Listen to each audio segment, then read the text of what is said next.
여러분이 마음 놓고 저도 좋습니다. 여처녀처럼 여처녀처럼 자대 비상사태를 준비해 놓고 잠을 자야 돼. 비상사태. 그렇게 비상사태가 없이 잠을 자면은 나중에 낭패를 당합니다. 깨어났을 때. 그래서 이 시간만큼은 편안하게 자세로 우리가 하나님께 마음을 드리겠습니다.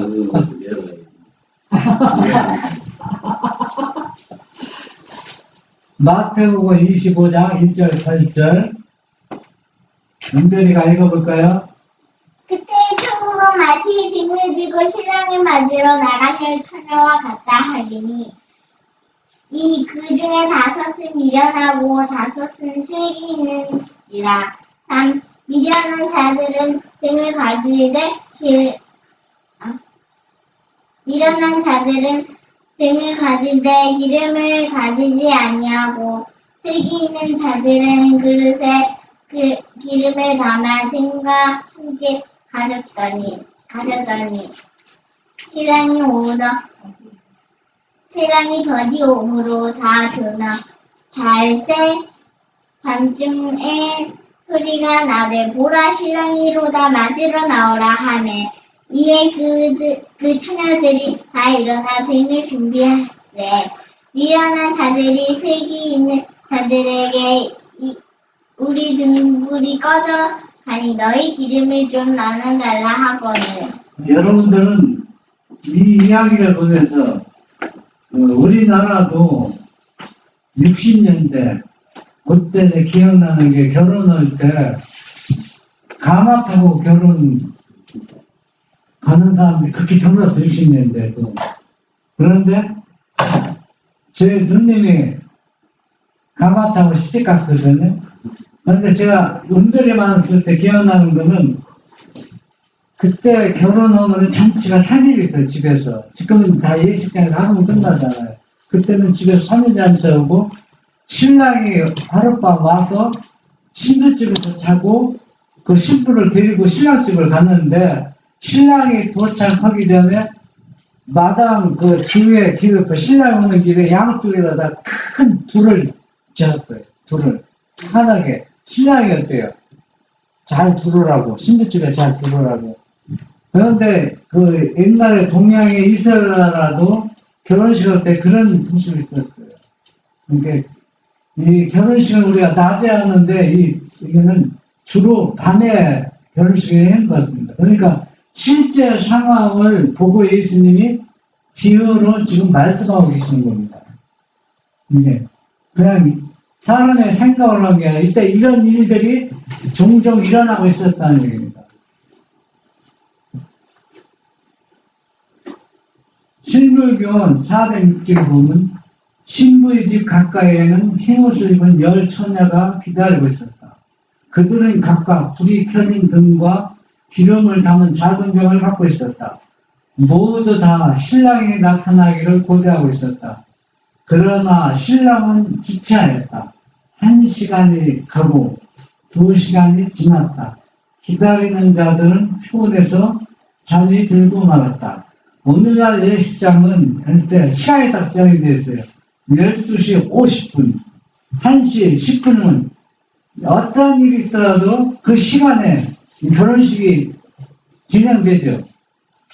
진행되는데, 우리 이웃집에, 옛날에 이웃집에 신부집에서 12시 50분에 결혼 예식이 있었는데, 2시간이 지나도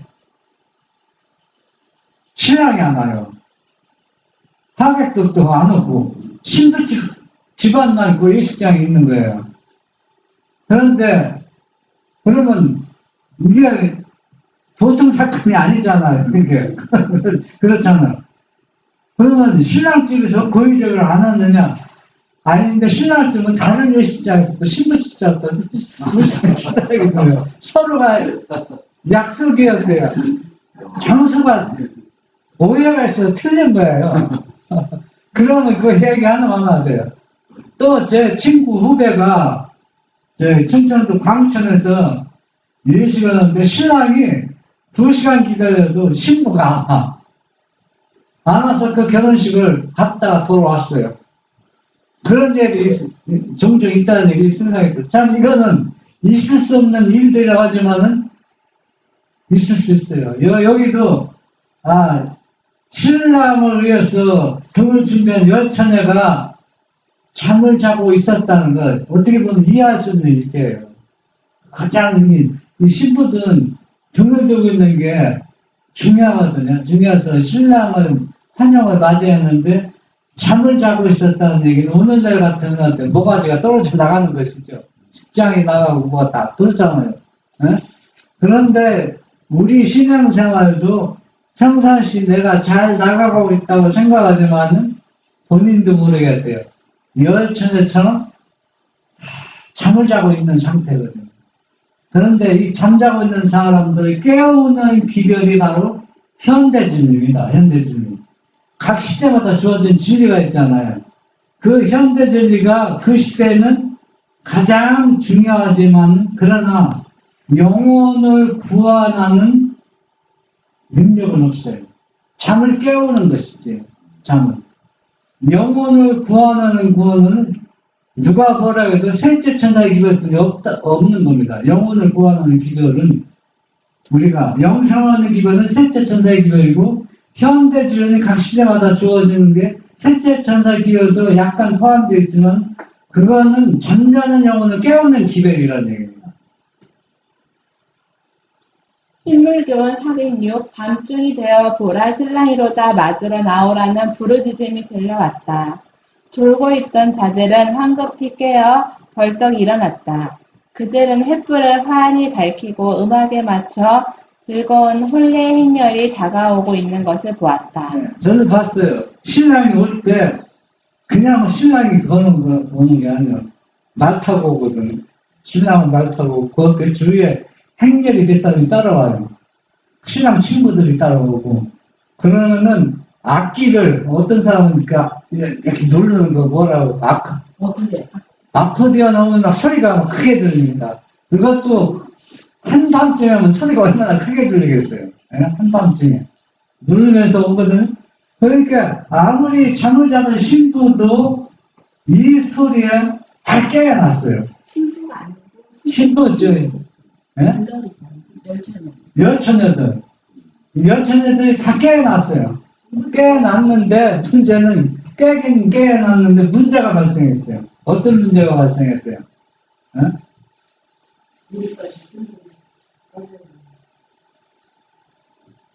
신물교 406 그들은 신랑의 말소리와 신부의 말소리를 들었다. 열처녀는 등을 들고 나갈 준비를 했다. 그러나 그중 5처녀는 등잔에 기름을 채우는 일을 등한히 했다. 그들은 그렇게 오래 지체되리라고는 생각지 않았으므로 그러한 비상사태를 위하여 아무런 준비도 하지 않았다.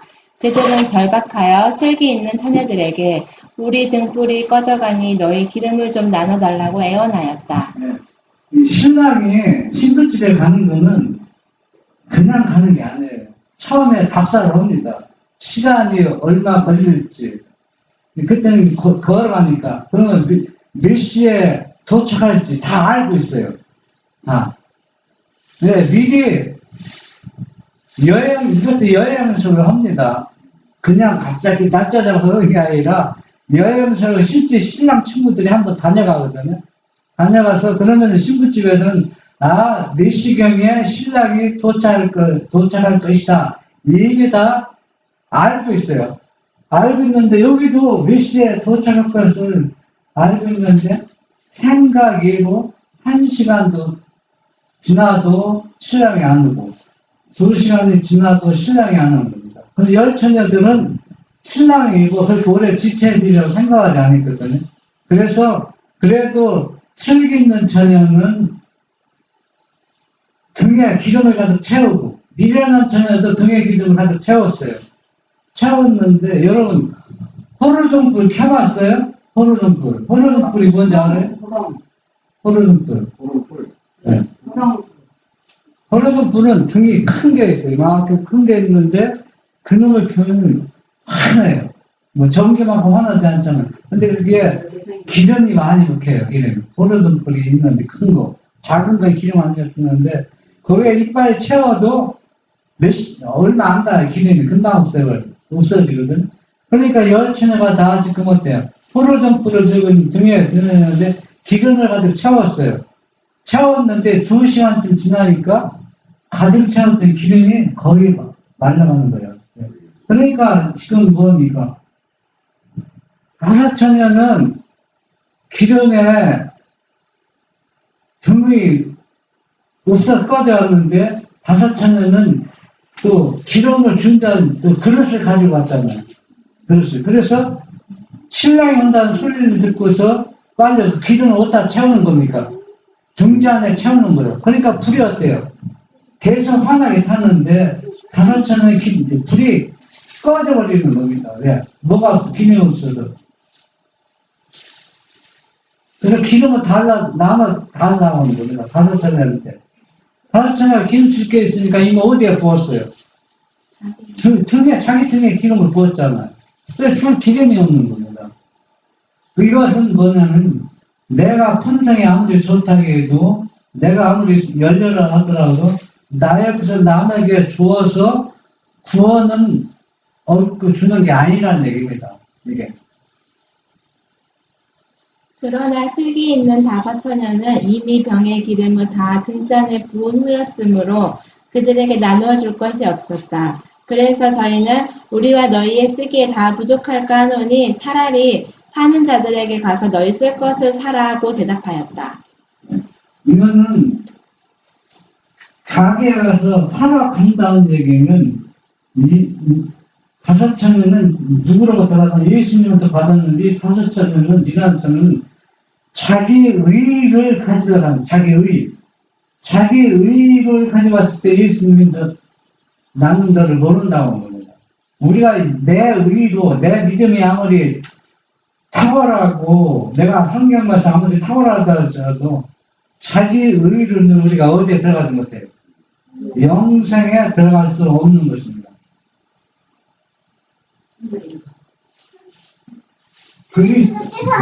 신랑을 기다리는 우리를 내려 보시면서 제자들에게 열천여의 이야기를 말씀하셨는데 그들의 경험을 예로 들어 당신의 데뷔 바로 직전에 있을 그의 경험을 설명하였다. 근데 이 얘기는 참 우리가 그 당시에 한 결혼 예식으로 끝나는 것이 아니고 이것이 바로 예수님이 재림 적전에 있을 우리 재림을 기다리는 하나님이 믿는 사람들을 상태를 지금 설명하고 있다는 얘기입니다. 그러니까 우리의 모습을 지금 이야기하고 있는 겁니다. 그 시대의 배경을 이야기하면서 우리 시대의 모습을 이야기하고 있는 겁니다. 어떻게 보면 참 소름 끼치는 얘기입니다. 이게 남의 얘기가 아니고 나의 얘기라는 얘기다. 나의 얘기. 나의 모습을 지금 이야기하고 있는 겁니다. 신물교훈 406 신랑을 맞기 위해 기다리고 있는 두 종류의 처녀는 주님을 기다린다고 자칭하는 두 종류의 사람들을 대표한다. 그들을 처녀라고 부른 것은 저희가 순결한 신앙을 지킨다고 공언하기 때문이다. 등불은 하나님의 말씀을 대표한다.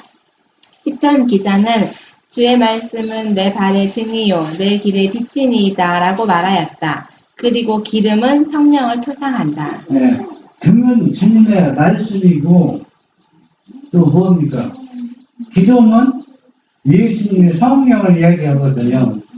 왜 기름이 성령이냐면은 성령의 인도하심 따라서 우리가 그분의 품성을 계속 닮아가는 것은 등에 기름을 가득 채우는 생애고 그분의 영과 교통이 두절되면은 처음에는 기름을 가득 체험받았지만 기름이 말라가면서 등에 불이 점점 꺼져 영적으로 죽어가는 상태를 의미하고 있습니다.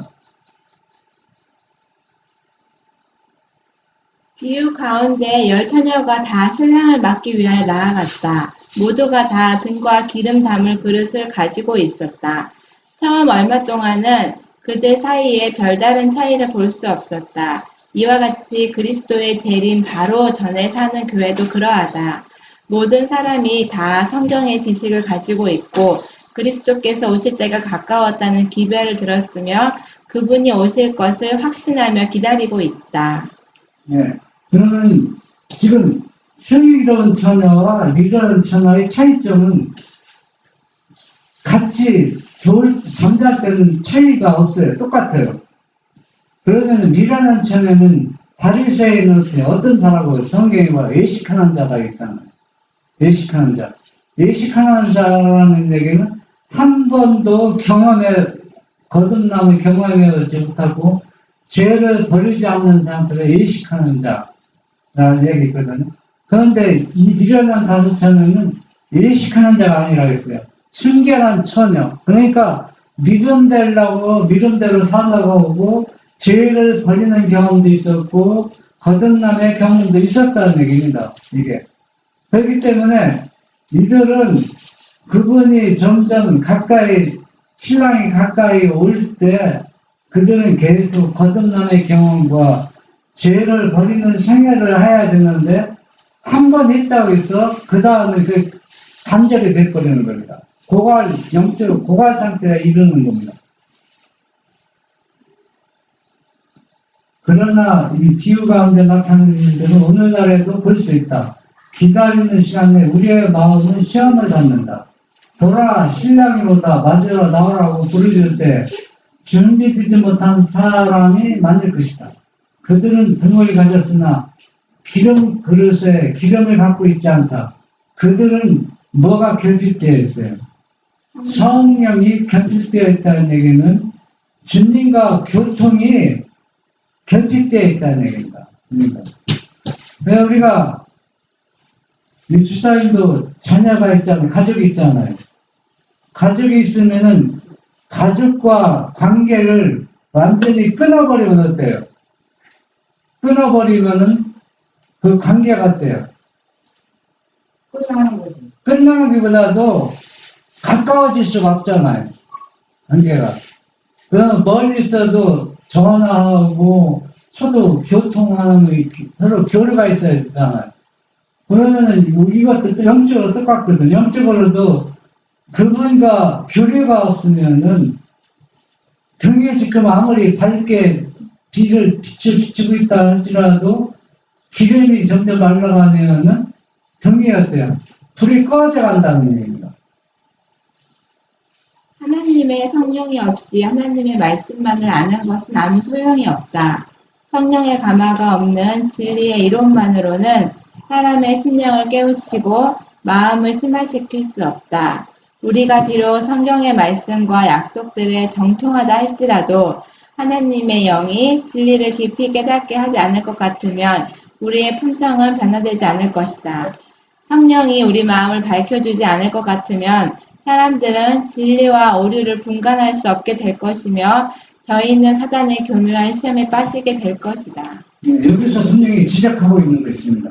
뭘 지적하면 성경에 아무리 정통하다 할지라도 성경에 정통한 사람 있잖아요. 많이 있잖아요. 성경에 해박할 해석도 잘하고 그렇다 할지라도 그 품성이 예수님을 닮아가지 아니하면은 그 성경에 정통한 것이 올바로 하나님을 아는 것이 아니라는 얘기입니다. 하나님을 안다는 얘기는 그분의 품성을 그분으로부터 나누어 받아야 진짜 하나님을 안다는 것이거든요. 요한복음 17장 3절에 보면 뭐라 했어요? 영생은 이것이네. 그가 하나님을 아는가 그의 보내신 자를 믿는 것이 구원의 조건입니다. 간단하게 구원받는 건 뭐 복잡하지 않습니다. 그런데 이걸 성경이 우리가 그걸 다 알잖아요. 모르는 사람 그렇게 알고 있어도 우리가 그 말씀을 통해서 우리의 품성이 누구를 닮아가지 않으면 하나님을 닮아가지 않으면 변화되지 않으면 그 정통한 성경 지식이 아무것도 아니라는 얘기입니다. 미라는 처럼 똑같다는 얘기예요. 신물교원 411 미련한 처녀로 대표된 계급은 외식하는 자들이 아니다. 그들은 진리를 존중히 여기고 진리를 옹호해 왔으며 또 진리를 믿는 사람들에게 왜곡되었다. 그러나 저희는 성령의 역사에 순종하지 않았다.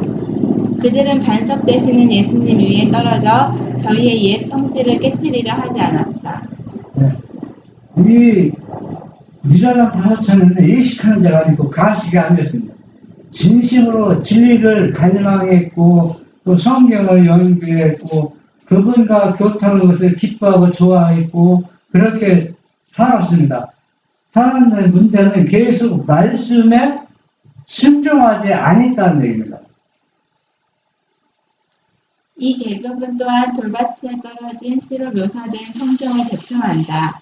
그들은 주저하지 아니하고 말씀은 받았으나 그 말씀의 원칙을 실천하지 않았다. 그 말씀의 과마력은 순간적이었다. 성령이 사람의 마음속에 역사하게 되고 이 역사를 당사자가 갈망하고 동의하게 될 때 그의 안에는 새로운 품성이 심어지게 된다. 그러나 미련한 처녀로 대표된 계급은 단지 피상적이고 표면적인 행위만을 만족하는 자들이다. 돌밭에 찢어진 씨앗, 이거는 씨 뿌리는 뒤에서 네 가지 종류가 나오는데 길거리에 떨어진 씨앗, 돌밭에 떨어진 씨앗, 가시밭에 떨어진 씨앗, 옥토에 떨어진 씨 있는데 이거는 돌밭에 떨어진 씨는 싹은 잘 나는데 싹이 잘 나서 잘 자랐는데 조그만 어려움이 있을 때, 문제가 발생할 때 예수님을 아론처럼 자기가 조금 뭔가 손해볼 것 같으니까 딱 안 내물수하는 겁니다. 자기가 이익에 손해보지 않기 위해서. 그러니까 여기서 조금 말씀대로 살다 보니까 자기가 좀 어련당하거든. 좀 누가 자꾸 뭐라고 해. 그러면은 이 사람들이 싹이 자라줄 때, 남싹이 자라려면 계속 누구한테 예수님한테 공급을 받아야 되는데, 공급받는 것을 중단시켜보니까 싹이 그냥 말라버리는 게, 말라져 버리는 건 조그만 시험에도 흔들려서 무너져 버린다는 얘기입니다. 그들은 하나님을 알지 못한다. 그들은 하나님의 품성을 연구하지도 않고, 하나님과 교제하지도 아니한다. 그러므로 그들은 하나님을 의지할지도 모르고 하나님을 쳐다보고 살 줄도 모른다. 하나님께 대한 저희의 봉사는 점점 저하되 형식화되고 만다. 여기서 나한테 냉정하게 지금 비판하고 있습니다. 왜 비판하고 있냐. 그 미련한 처녀는 다 말씀대로 살라고 하고 거듭남의 경험, 또 이웃을 봉사하고 즐거워하고 살고 예수님 때문에 기뻐하는 삶을 누렸는데 조그만 그 시험에 당했을 때 그 시험에 굴복해 버리고 합니다. 왜? 예수님의 품성을 계속 연구해야 되거든. 예수님의 생애를 계속 연구해야 되는데 예수님의 생애를 저 연구하지 않거든. 왜 예수님이 생애를 연구하냐면 예수님이 어떻게 내 죄를 가져가고 내가 어떻게 구원을 받았나, 예수님이 왜 십자가에 지셨는가, 그런 것들을 계속 명상하고 연구해서 계속 그분으로부터 영양식을 공급을 받아야 하는데 그것을 공급 안 받으니까 지금은 전에는 봤어요. 미련한 자라도 순결하다 칭했어요. 순결하다는 얘기는 믿음대로, 신앙대로, 말씀대로 살려고 노력했기 때문에 순결한 처녀, 이제는 그들은 어때요? 하나님을 모르는 사람이라는 얘기입니다.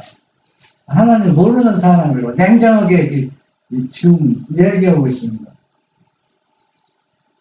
신물교원 412 하나님의 은혜는 각 사람에게 값없이 제공된다. 목마른 자도 올 것이요 또 원하는 자는 값없이 생명수를 받으라는 복음의 기별이 전파되었다. 그러나 품성은 남에게 나누어줄 수 없는 것이다. 아무도 다른 사람을 대신하여 믿을 수 없고 아무도 다른 사람을 대신하여 성령을 받을 수 없다. 아무 사람도 성령의 역사의 결과로 이루어지는 품성을 다른 사람에게 나누어 줄 수 없다.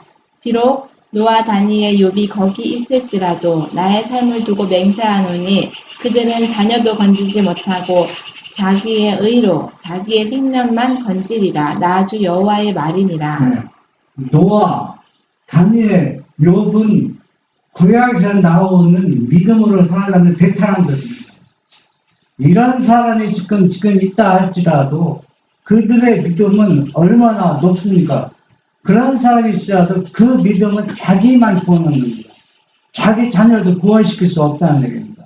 왜 그러냐면 이 품성은 우리가 사람이 나눠주는 게 아니라 누구로부터 받아야 개개인 주님으로부터 받은 것이지 누가 나눠주는 게 아닙니다.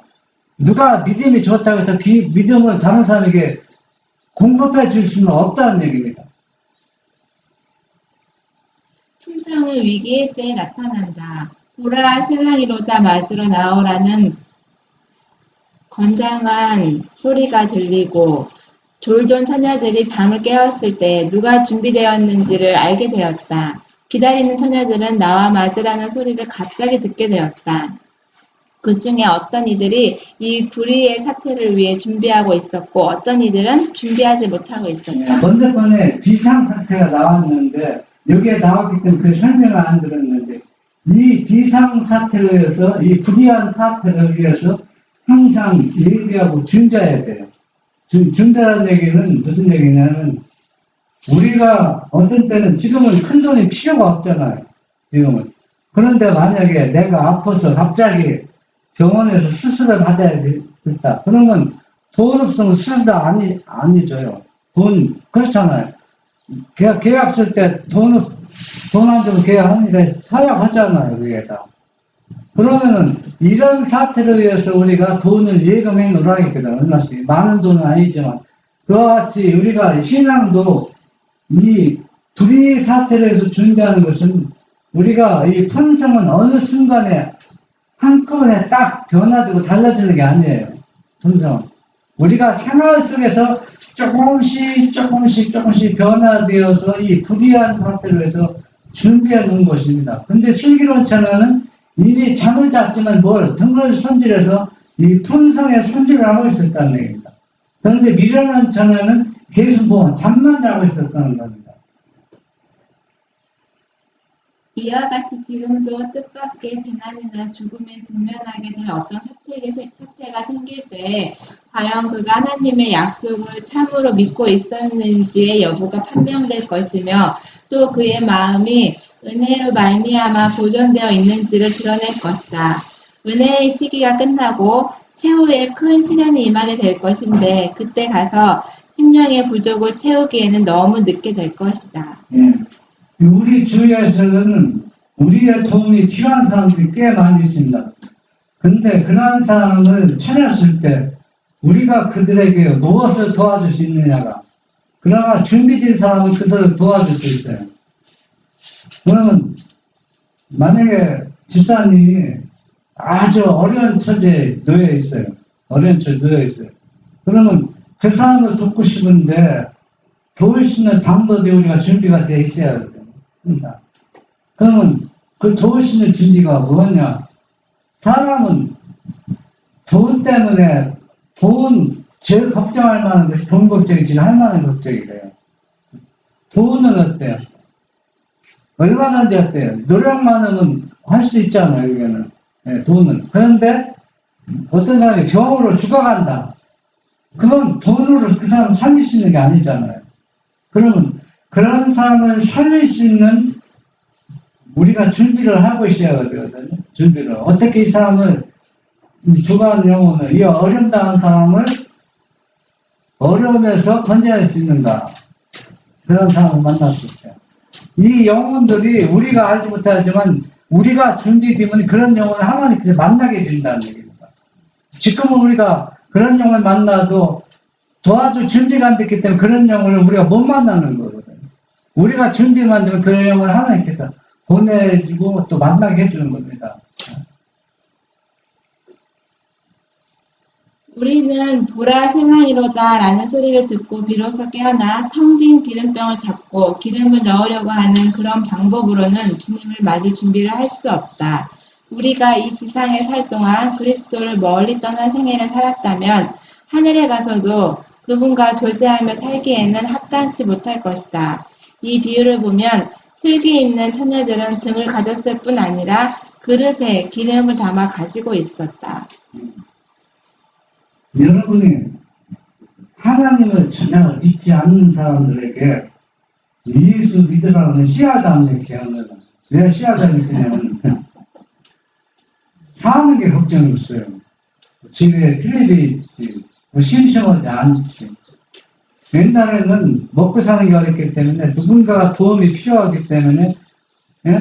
누군가 의지하고 싶어하는데 지금은 불신도 많지만은 그런 게 없잖아요. 근데 그 사람이 당신 예수 믿고 하늘에 갔다면은 아무 의미가 없어요. 의미가 없다고. 그냥 너 마음대로 찍게 해라. 그거 듣지도 않네요. 그냥 듣지도 않고 전도도 있고 줘봐 책들 줘봐야 보지도 않고. 그런데 그런 사람이 딱 죽음이 딱 눈앞에 다 들어있어. 죽게 되었어요. 그럴 때 그들에게 해줄 수 있는 게 뭐냐면 그럴 때 그에게 하나님 말씀을 들으면 하나님 말씀 그들이 들어간다는 얘기입니다. 평상시는 씨도 안 먹히던 사람들이, 예? 그런 사람을 만났을 때 내가 그들을 도울 준비가 되어 있느냐는 얘기입니다. 그런데 지금 슬기로운 처녀는 도울 준비가 다 되어 있어요. 그런데 미련한 처녀는 기름이 말랐기 때문에 그런 사람 만나도 자기 자신도 지금 사회계 바쁜데 어떻게 남을 도와줍니까? 예? 그러니까 지금 그 이야기를 하고 있는 겁니다. 그들의 등불은 기다리던 그 밤 동안 조금도 흐려지지 않고 환하게 불타오르고 있었다. 그 등불은 신랑을 축하하기 위하여 비추는 불빛을 더욱 환하게 해주었다. 어둠 속에서 비치는 이 등불은 신랑이 혼인잔치를 위하여 자기 집으로 가는 길을 환하게 비추는 데 도움이 되었다. 1843년과 44년은 첫째와 둘째 천사의 길이라고 하고 밤중술이라고 하는 거거든. 밤중술이. 그러면 처음에는 내가 이 밤중술이가 왜 밤중술이요? 신랑이 밤에 와서 밤중술인가? 그런데 그건 아닌 것 같아요. 아무리 생각해봐도. 그런데 어느 순간에 밤중술이는 무엇을 의미하냐면 여러분 한번 고요한 밤에 신랑이 온다고 소리치면은 신랑 친구들이 뭐라고 하는지 알아요? 딱 보면은 신랑이 온다! 신랑 온다! 신랑 친구들이 와서 신랑보다 10m 앞서가면서 외치고 가요. 여러분 그거 봤어요? 난 그거 봤어요. 신랑이 온다! 신랑이 온다! 그 외치니까 잠자던 사람이 처녀들이 안 깰 수가 있어요. 신랑, 그러니까 그 깨우는 기별이라는 얘기예요. 현대주의 시대마다 징조를 통해서 예언을 통해서 잠자는 영을 깨워주는 거예요. 깨워주는데 뭐는 그의 품성을 어떻게 해줄 수는 없다는 얘기예요. 신랑이라다 하는 사람은 누구예요? 신랑이다 누구냐? 그거는 잠 안 자는 사람이에요. 잠 안 자는 사람들. 잠자는 사람이 신랑을 해줄 수가 특별한 없어요. 사명을 받아요. 네, 잠 안 자는 사람인데, 그런데 우리가 성경을 더 넘어가지 맙시다. 왜냐하면 그 다음은 성경에 언급이 안 됐기 때문에 누구라고 표현해도 되지만은 자기 자유지만은 우리는 두 무리에 속한다는 얘기입니다. 두 무리에 속하는 게 중요하지 않고 신랑이라도 외치더라도 그런데 문제는 슬기로운 처녀는 외침을 듣고 이미 뭡니까? 구원의 반응에 섰다는 얘기예요. 그 품성이 어떻게 가다듬어졌다는 얘기입니다. 평상시에 믿음의 생애 중에서. 그런데 이 왜 반중술이냐면 영적으로 오류가 아주 캄캄하게 되었어요. 오류로 캄캄하게 되어보기 때문에 신랑이다라고 외치는 기별은 오류로 덮인 것을 깨어나게 하는 겁니다. 벗어나게 하는 거예요. 그래서 밤중술이라는 거죠. 지금 모든 사람들이 신랑을 우리가서 지금 처녀들이 등을 준비하고 등을 밝히고 있는데 신랑이라고도 외치는 소리 안 깨어나면 됩니까? 정신이 바짝 다른 사람보다도 이 열처녀들은 깨어날 거라고 얘기합니다. 신랑이 온다는 소리 듣고.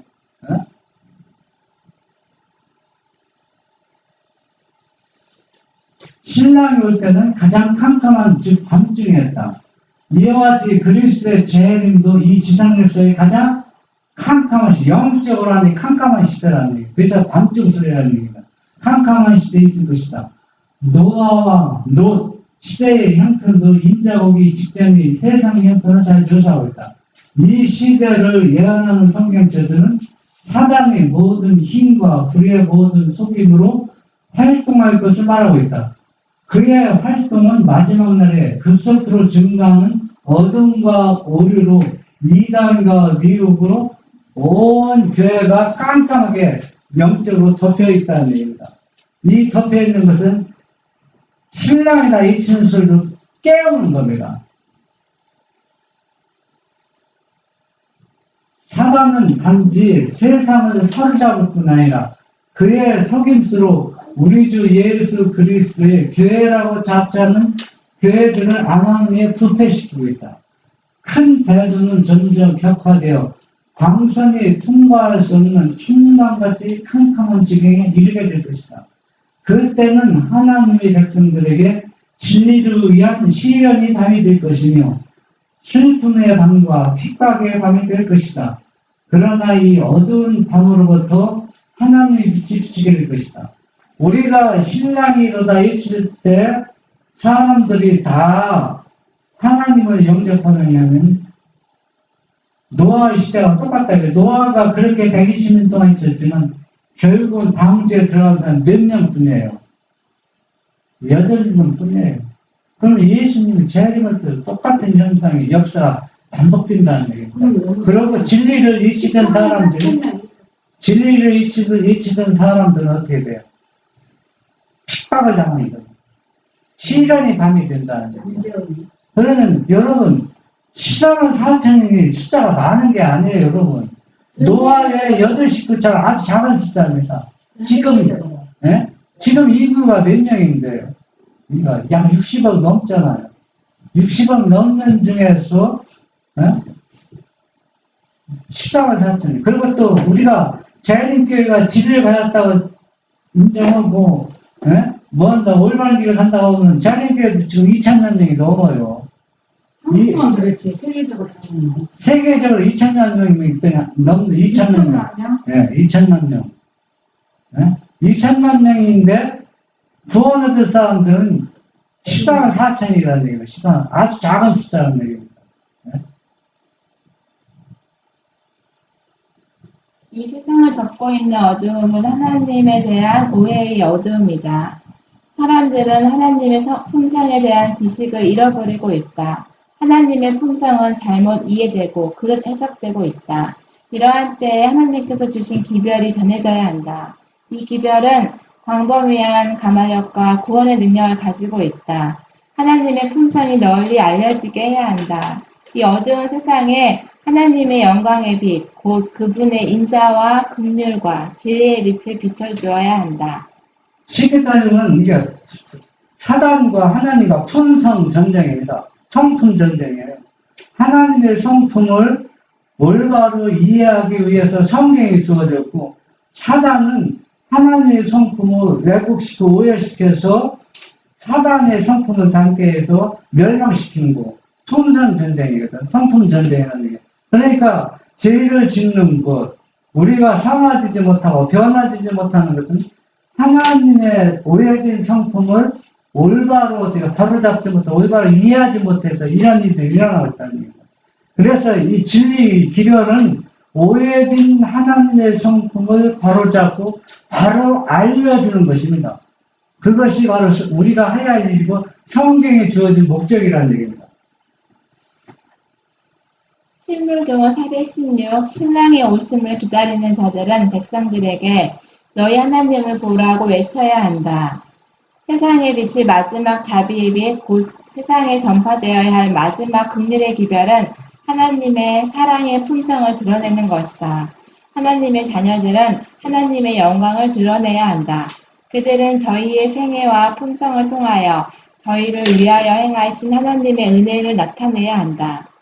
여러분이 한번 생각해 보세요.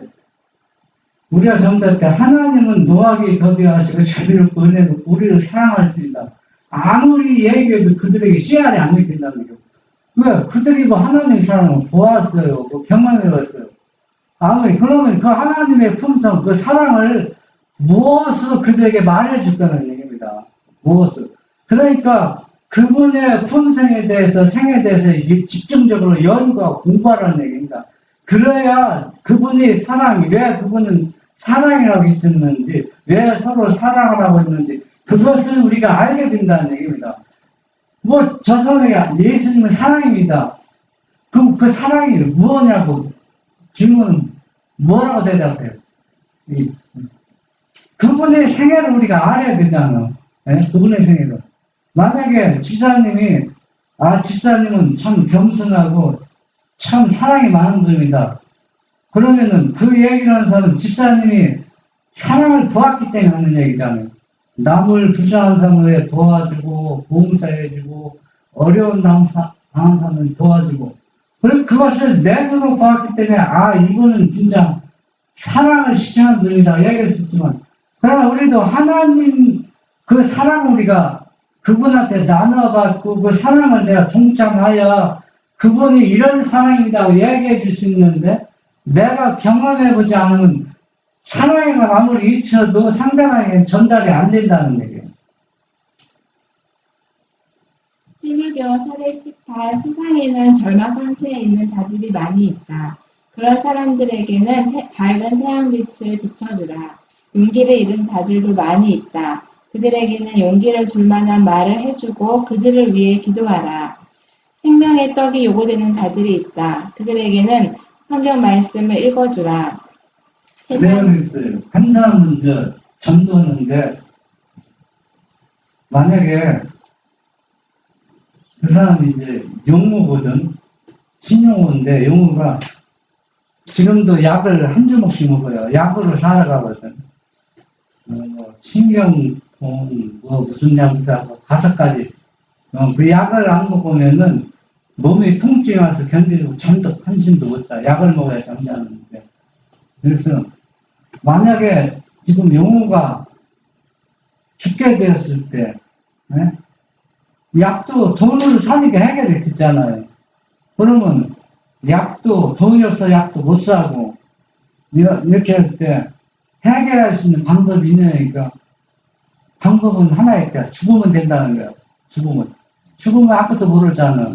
그러면 나한테 묻더라고. 그러면 나도 그건 나는 어떤 대책이 있냐? 난 대책이 있다고 그랬어요. 그래서 그 대책이 뭐냐? 우리는 하나님께 기도하면 된다.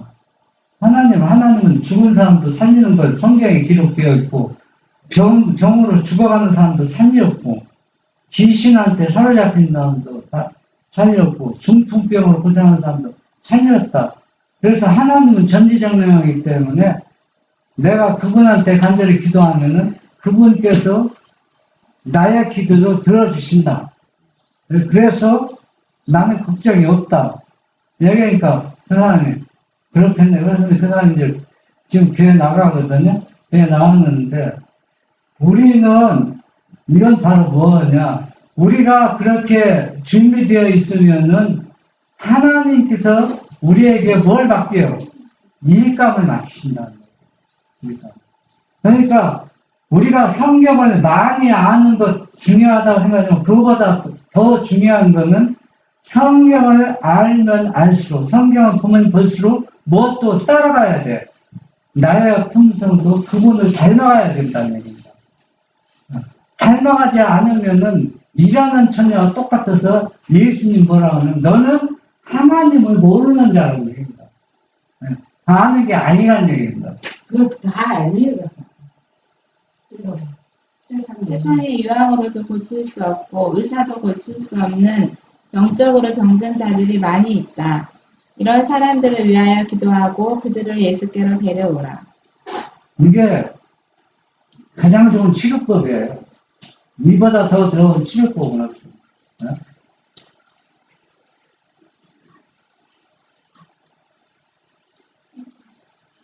모든 사람은 저희를 통하여 그리스도의 귀한 은혜와 그분의 측량할 수 없는 부유함에 세상에 나눠줄 수 있는 한 통로가 될 특권을 가졌다. 그리스도께서는 무엇보다도 이 세상에서 당신의 영과 품성을 대표할 자들을 가장 크게 원하신다. 사람을 통하여 구주의 사랑이 세상에 나타나는 것보다 더 절실한 일은 없다. 하나님께서는 사람을 찾고 있는데 어떤 사람을 찾고요? 하나님의 성품을 대신할 사람, 하나님의 품성을 나눠받은 사람들을 하나님께서는 가장 크게 원하고 있다는 얘기입니다. 그런 사람을 지금도 찾고 계시다는 얘기입니다. 신물교훈 420 그리스도교는 죄를 사하는 이상의 의미가 있다. 우리의 죄를 제거한 다음에 그 자리를 성령의 은혜로 채운다는 의미이다. 그것은 또 신령한 빛으로 마음을 밝히고 하나님 안에서 즐거워하는 것을 의미한다. 그것은 빈 마음에 그리스도께서 임재하심으로 축복을 누리게 되는 것을 의미한다. 그리스도께서 우리의 심령을 다스릴 때 그것은 순결하게 되고 죄에서 해방된다. 그리하여 복음의 계획의 영광과 충만함과 완전함이 우리의 생활 속에서 완성된다. 네. 우리가 죄를 버리고 회개하면 그거로 끝나는 것이 아니라 그게 뭐로 채워져야 돼. 그리스도의 영으로 가득 채워져야 돼. 채워져서 우리의 그 못난 품성 자아들이 죽고 그분을 계속 그분은 그 생명을 나눠받아서 우리가 완전히 죄에서 해방되고 즐거워 기뻐해야 되는데 어느 순간에 딱 그 일이 있다가 그냥 어때요? 미련처럼 기름이 말라가면은 의미가 없어요. 하나님을 아는 게 아니라는 얘기거든요. 계속적으로 어때요? 우리 안에서 누가 그분의 임재를 경험해야 되는 겁니다. 사람이 구주를 받아들이게 될 때 완전한 평화와 완전한 사랑과 완전한 확신의 빛을 반영하게 된다. 우리의 생활 속에 나타나는 그리스도의 품성의 아름다움과 향기로 하나님께서 진실로 당신의 아들을 이 세상에 구주로서 보내셨다는 것을 증거하게 된다. 성경은 우리가 잘 살펴보면은 이런 사랑에 대해서 이방면 전당도 얘기해보세요. 마지막 결론은 뭐냐면 내가 너희를 사랑하기 때문에 내가 사랑하는 아들을 속죄물로 너를 위해서 주었다. 그 사랑을 우리가 얘기하라는 얘기입니다. 그 놀라운 사랑을. 이보다 더 큰 사랑이 하나님의 사랑이라는 얘기는 얼마나 우리를 사랑했으면 자기 아들을 주어요. 그 사랑의 진가를 우리가 연구하고 공부해서 그 사랑, 그 진리를 전하라는 겁니다.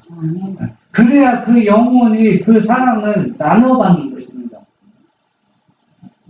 그래서 우리는 앞으로 예수님의 생애와 품성을 계속 연구하고 살펴봐서 그분의 사랑을 계속 나눠받아서 그분의 성품, 신의 성품에 참여하며 예수님을 더욱 많이 닮아가는 우리 아름다운 생애가 되기를 간절히 바랍니다. 아멘.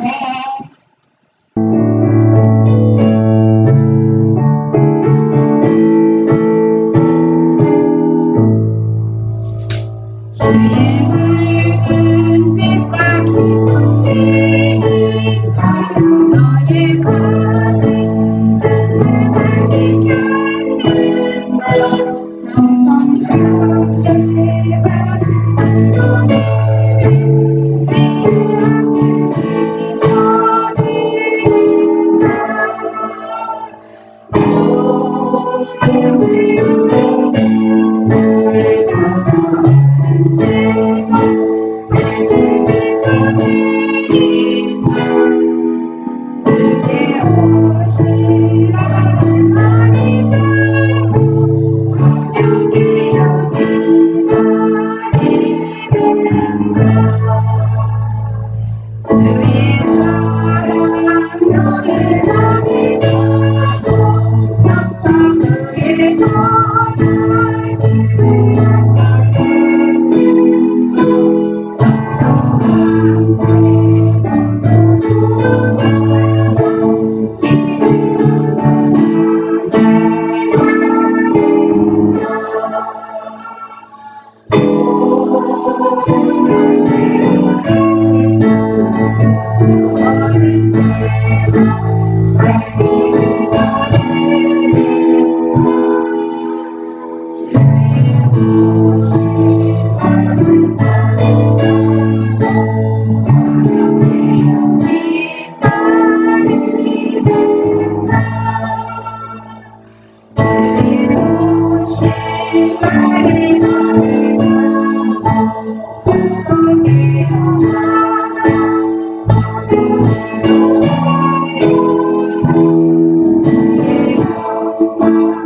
하늘에 계신 우리 아버지, 우리는 미련한 다섯 자녀가 되든지 슬기로운 다섯 자녀가 되든지 둘 중에 한 무리에 속합니다.